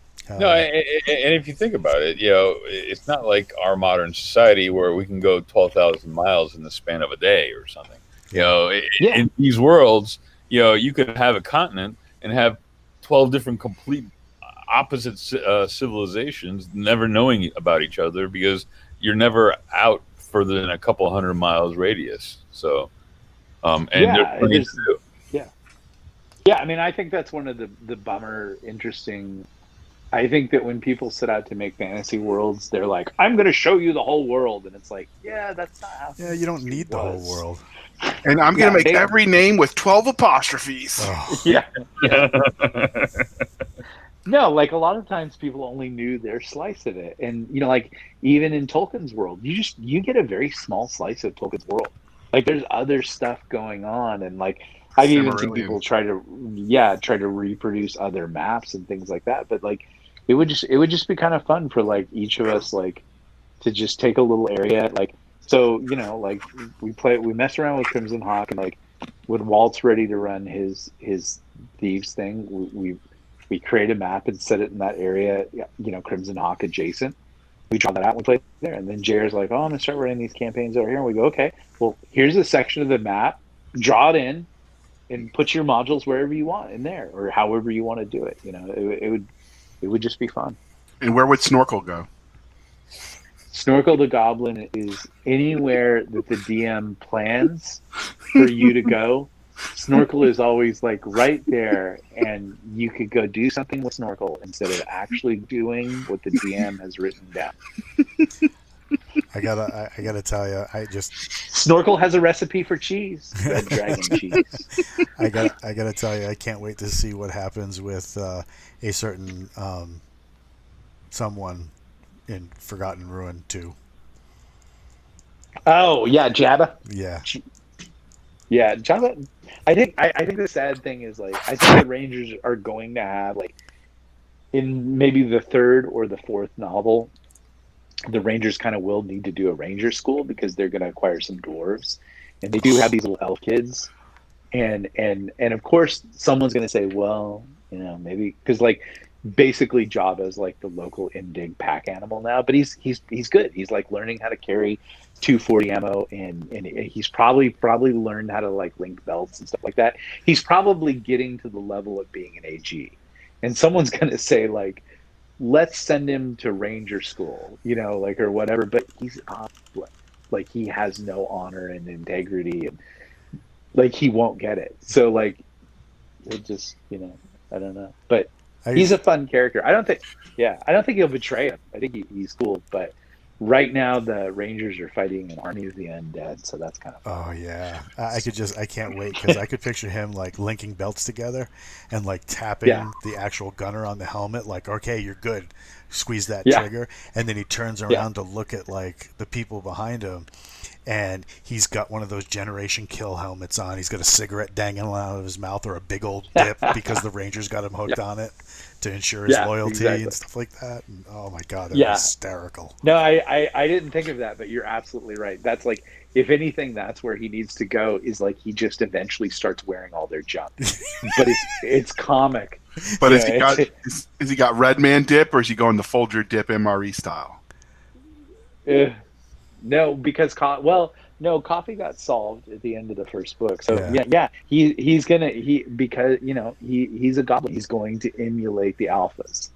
Yeah. Oh my But god, that he, would be at the end of the hysterical. day, he's just a dog. Now the dwarves are going to outranger the rangers on a lot of levels. They're just going to have problems with the swamp phase. I ain't gonna You know. lie. Yeah, I can sympathize. But no, like dwarves will get tired at the end of patrols, or and they have no problem with humping. And like when they're told to dig in, which rangers don't like to dig, uh, the dwarves are going to be like, "Oh no, we've constructed an entire series of fortifications." You know. So, are you going to make So a game for Forgotten Ruins? They I think had so. one. I think yeah. Well, yeah, Well, you The had one in I the system, think original well, iteration, and yeah. then and then the whole universe evolved, as I understand. Yeah, it was a different thing, and then like we weren't digging it, and it wasn't designed the way that we wanted it to be. But like I mean, to me, won't the Legionnaire rules be kind of adaptable? The Super Six To system. for like we yeah, like the suit, like we've talked about the wall. oh Like I yeah. mean, basically, Walt's going to do it. So however he chooses to however, do it however when he he gets chooses around to not to do sleep. it, Yeah, I got you. Well, I mean, can't you just yeah, bop your people on the head and be like, "Hey, you get to work"? Yeah, yeah. That yeah, that involves me looking at a mirror and slapping myself. Well, whatever you yeah, got to do. But I mean, yeah, oh yeah. I mean, the what do you call it? The Legionnaire RPG. You port that over, change a couple of things, and suddenly you have the Forgotten Ruin RPG, and it plays pretty yeah, much the same. The only thing that changes is some of the way some of the weapons interact. And that's and yeah, that's pretty much it. I mean, because Super Six is really adaptable. The thing I like most about the game engine that we have is that you're just not going, okay, you hit your armor class, you save, you this, you that. It's not back and forth. You actually have to think about stuff because, like, your ability, there's no hit points. Your abilities are affected by your injuries. So like, but you can, if you can explain something, you can do it. So like, in the case of Forgotten Ruin, here comes this troll storming up a hill toward a machine gun nest, and they're laying the hate on this thing, but because of its armor, they can't seem to get through a high enough dice roll to get through. So yeah, he takes that maul or whatever the hell he's carrying and he slams that machine gun nest. So now those rangers have a choice. Do they take it straight up as damage to their fortitude, right? Which would decrease like how they take future damage, blah blah blah blah blah. Do they take that damage to their will, like holy crap, that was close, I can't stick my head out of that hole and risk this again? Do they take it to their composure to where everything now, even that thing looking at him is like, oh my god, I can't. I mean, so like there's a lot to play with, but you can also say, hey, I am what do you call it? One of my talents is, or one of my aptitudes rather, is athleticism. As he's swinging down, can I roll out of the hole? And it would put me close to him, which is not necessarily a good thing, but it would allow me to avoid the hit. Or, yeah. you have the guy who's the engineer, who's like the combat engineer. Can I use my knowledge of the construction to sit in the hole just right to where the maul can't land on my head? That kind of deal. If you can explain it, you can use it, and that's what I really like about the system. But the other side of The it too. brilliant the Okay. brilliance of that system is that it teaches people to think outside the box. And that's I mean, like, that's a system that should be used in corporate America. Like, just learning, like, come up with a plan, do something, try Yeah. something. And then there's a dice mechanic that sees if it's going to go off, because that's what all modern business is coming up with a plan. Or even modern warfare or whatever is coming up with a plan and then implementing it. And I think I've seen other games where people like come up with a plan. Oh, okay, you succeed. Like, and that's a little wonky. Yeah. But the beauty of it is like you get to come up with a plan based on something you can do, and then there's a dice mechanic to resolve that, and Right on. that's kind of fun. Yeah, and that's my wheelhouse, because that's all I do is think up weird stuff. You know. And so when I play rigid games, yeah, not so much. You're just going to take damage. That's Well, my there's no weak spot. like when I, yeah, like you do that with James a lot, and it makes perfect sense. Like I hit him in the balls. Well, my friend, my good friend, there's no hitting anything in the balls in D&D. Yeah, but there is. Like There's actually a mechanic in it's the DM for aimed shots. there is, but he doesn't want to play with it, and just generally no. There wasn't like as a kid there was a hit location chart, but it just slowed the game down and everything like that. And and when you think about it too much, like Robin does everything, like you're like, well, this makes no What? sense, and then it pulls you out of it. But the cool thing about supers is it marries everything and makes it like the games that I've gotten to play with it. It has been a lot of fun, Yeah. and the stakes are high because of the dice mechanic. Yeah, because I mean, the thing is, like you said, it's tied to your ability. So, like, if somebody gets past your fortitude, right? So, say, you're against that same troll, and that dude rolls a mountain of dice on you because it's a troll, it's a monster, and it's not limited by you only get 3 dice that you get to keep. So because of its strength, let's say it gets to keep all 4 or 5 of its dice. It swings that weapon, which has a threat bonus, adding more dice or more damage. And then on top of that, if it gets by that, say you're a normal dude, right? So normal people have a fortitude of 1, right? Somebody who's like a soldier has a fortitude of 2. Rangers might have like 3 or 4, maybe. But if you take a 2-die hit from that maul, right, you now only have 2 fortitude to play for the rest of this encounter. So where if you So take how do you level up?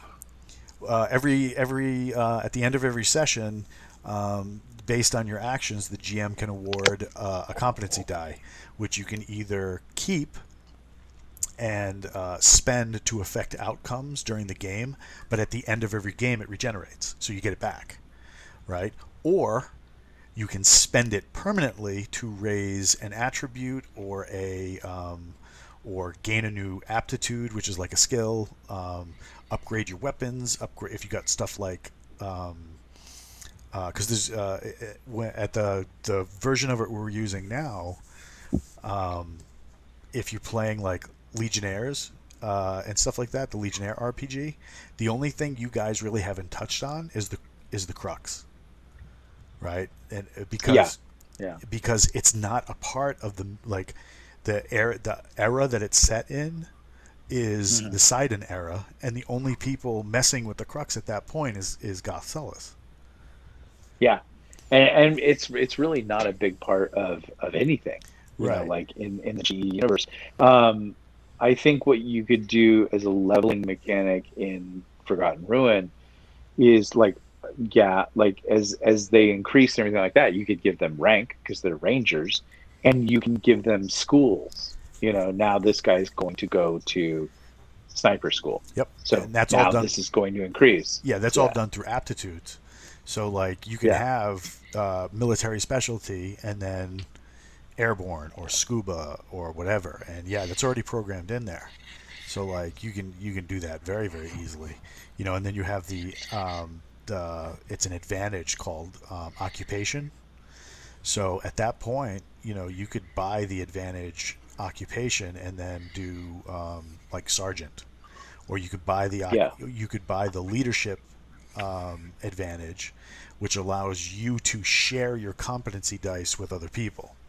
So like, that same troll coming up the hill, you have a sergeant in the next hole who's like, hey, I need you and you to do this, this, and this. Suddenly he's throwing like competency dice to them. So now instead of them rolling 2 dice for their gunnery skill, they now roll 4 dice and they get to keep 3.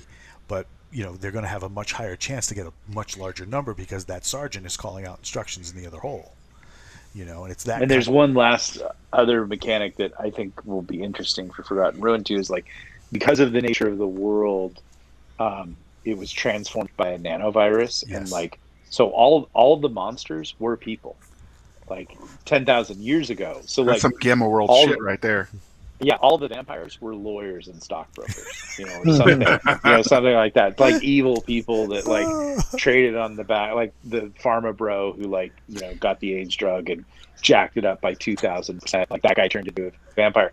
There's a book like I've written about 100 pages on that explains what happened after the Rangers left, like how like people suddenly, and the main character is a CIA operative who comes into Los Angeles and begins to transform into a half ogre. Oof. And it's his journey. But basically the nanoplague began rewriting people's DNA. The Rangers skipped forward and most of them are immune to it. But Kennedy became a wizard. The Talker captain. is a psionic. Yeah, and the captain is a weretiger. Sometimes the nanovirus was programmed by this chick called the Spider Queen, who was a high functioning Asperger's DARPA sort of savant, and she put in all these programming factors, and if you had genetic traits, genetic markers, you had a certain profession, you had a disposition or something like that, she turned you into this thing. She made people drow. She made people orcs. And in some people, like Captain Knifehand, there was something that we haven't learned about him so much that turned him into a weretiger, because he's a real killer, like in ways that even the Rangers aren't. He's one of those guys that has, why is he a captain in a major slot? He has had a lot of disappeared unrated time. Well, what's that all about? Yeah. Oh, dude. Yeah, So how do you Weretiger. factor in the 19-year-old private on his second demotion and his third bitter divorce? with two strippers? Yeah, with two Well, strippers. There's a ranger. There's a ranger master breacher who helped also, and he just had so many issues with Banner. He's like, that dude would not be in the Ranger battalion, everything like that. I'm like, okay, 2000s Ranger, but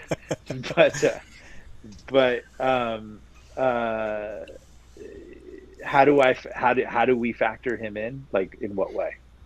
No, I'm just thinking to add some local color to the game, right? Yeah. You've got that archetype, the guy that's the perpetual private, because every time they make him a specialist. And that was the thing, too, because screws up so bad. You could get into certain types of trouble, but not others, right? So if you like had like more than one DUI back when I was in, that affected your security clearance. They just bounced you. If you had credit card debt, like more than a certain amount, they bounced you. Yep. And there wasn't like, well, you got to kind of get this under control so we can keep you in. No, they just bounced you, right? I had a bunch of Article 15s in the beginning because I couldn't control my temper. And they said, they would tell me all the time, look, we're going to knock you back down to private, but you're really good at knuckle dusting a motherfucker, so we're going to keep you. Because Rangers select for aggressiveness. Yeah. Yeah, but there's a huge difference between what elements affect security clearances and what doesn't. Yeah, getting into a fight isn't going to be a security clearance. I just drank too much. That could be. Yep. Yeah. Yep. Because you can be. Yeah, because you're vulnerable. Yeah. Right. Yeah, so I mean, that like I said, that was that you could be bounced for anything. It was crazy. We'd have a guy there that was like, on the fast track to doing XYZ, and this dude could do no wrong, and then he wasn't there on Monday, and you're like, hey, where's so and so?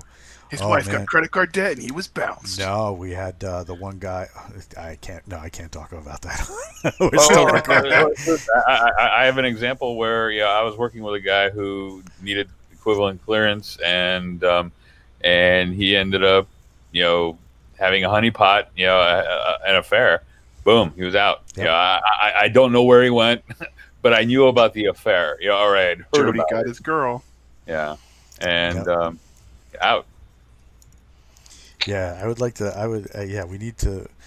I think a Forgotten Ruin game must be something that we process in the works to get.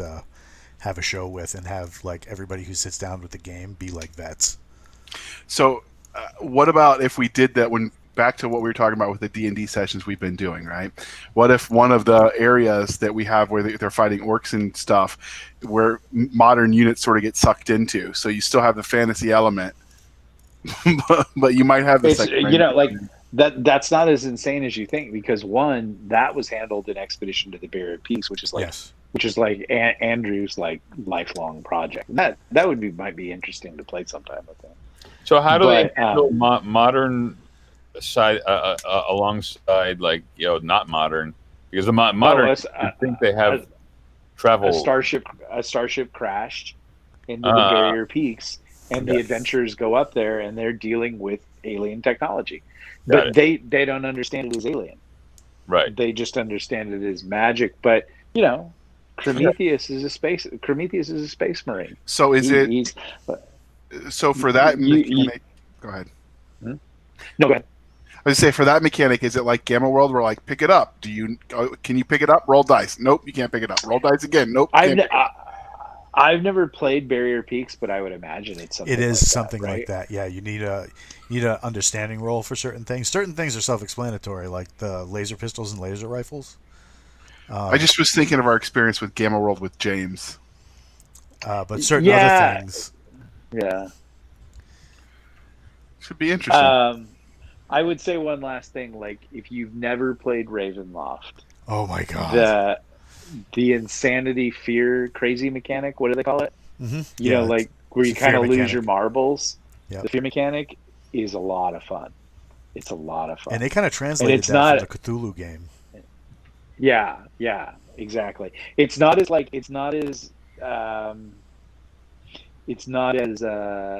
pat as you might think it is. Like your paranoia can sometimes make you better. Yeah. Well, then I'm going to be a rock star.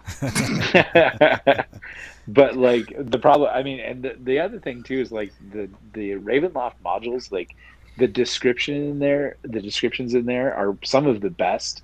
Like the room descriptions, they are like straight up 70s gothic horror.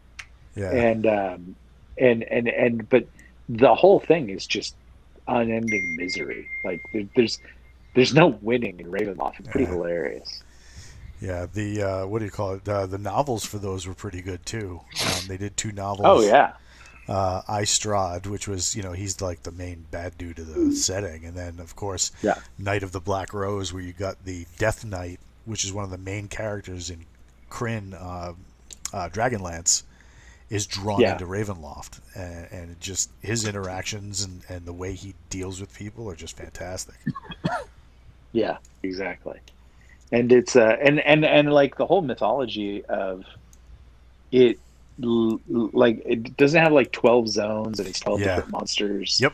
Like they're all kind of classic monsters. Like it's really a really intricate thing. I think it's just kind of hard to play in it for a long time because it's just nothing but like a horror house. Yeah. And then you don't you think there's always like if you read some of the Ravenloft stuff that talks about the campaign setting, the GM should dangle the hope that you can escape Ravenloft and return to where you came from, and then smash you with the hope when you find out that it's not possible again and again and again and again. So, that's just evil. I like it. Yeah. I played Jason ran it when we first were doing old school D&D with some other writers, and Jason ran Feast of Goblins, which is kind of a fun little mini module. And I had this character that I played called Captain Jack Random, and so he's basically the Joker but a pirate, and he was a lot of fun. So maybe I'll bring him out of commission. He's basically a pirate whose ship got shot out from under him, like in 17th century England, and now he's in D&D because he fell through a penny. But he's a total serial killer. Like he's worse than Prometheus. So is he froggy? Kind of like a little murder muppet. Yeah, for sure. I mean, I think he's just really the joke. He's really the Joker, is what he is. And like when I play him, I'll do the Mark Hamill voice and everything. Oh, that's awesome. Yeah, we did. It was when I was leaving the 82nd for the couple of months before I left. One of our guys ran the Ghosts Run Crimson is the name of like his adventure path that he created, and he and he said and it was all of us playing D&D on almost like the Black Pearl. It was like a haunted pirate ship, and Ooh. we raided like all the, we did hit and runs and blah blah blah, and then we attacked these, we went after these like treasures and these haunted grottos and stuff like that. It was so much fun. Oh my god.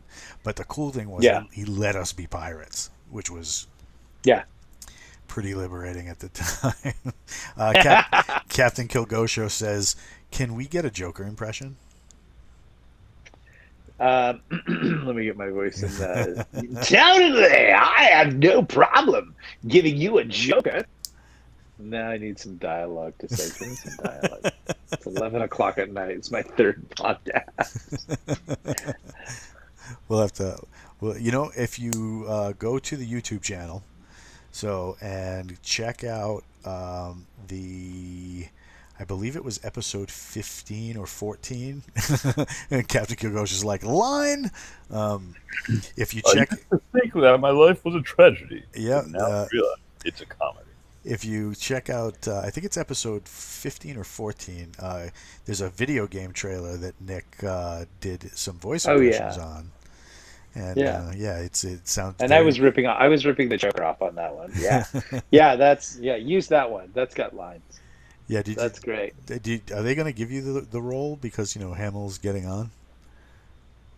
You mean that role? I was hoping for more video game work.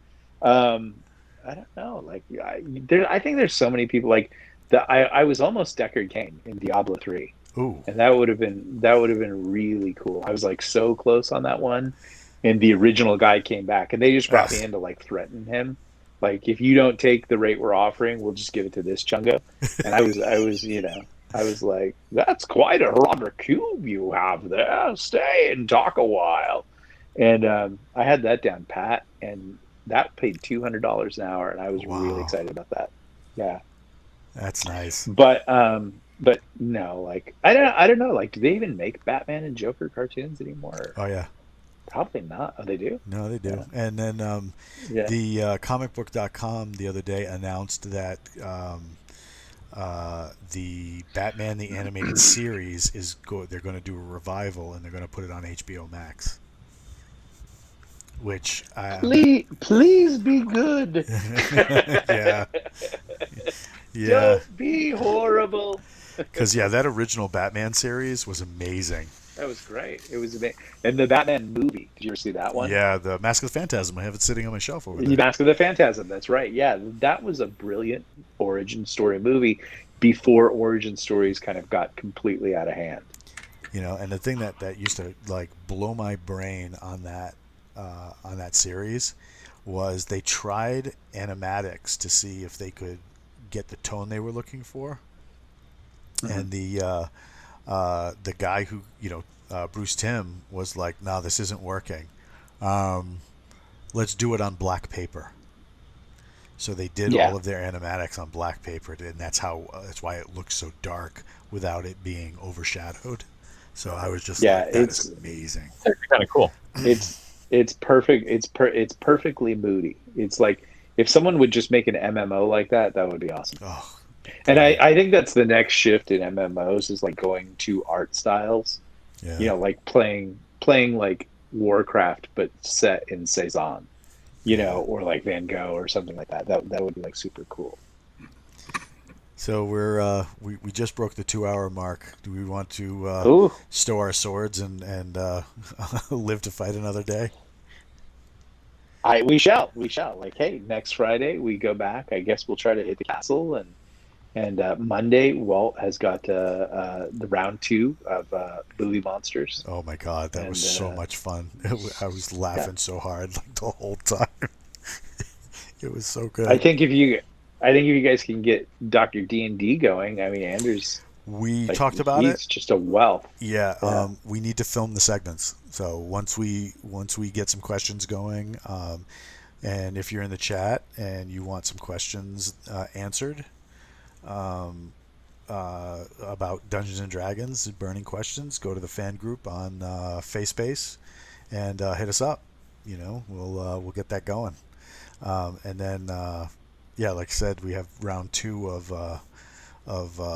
Monsters Are Our Heroes on Monday. That's Monday noon Eastern, I believe it is. So yeah, that was a fun time, and yeah, I think we're being invaded by pod people. Got that definite they vibe. I just need a set of sunglasses and to run out of bubble gum. Oh So man, that'll be awesome. All yeah, right, guys. we'll catch you next time. Cheers. Have fun.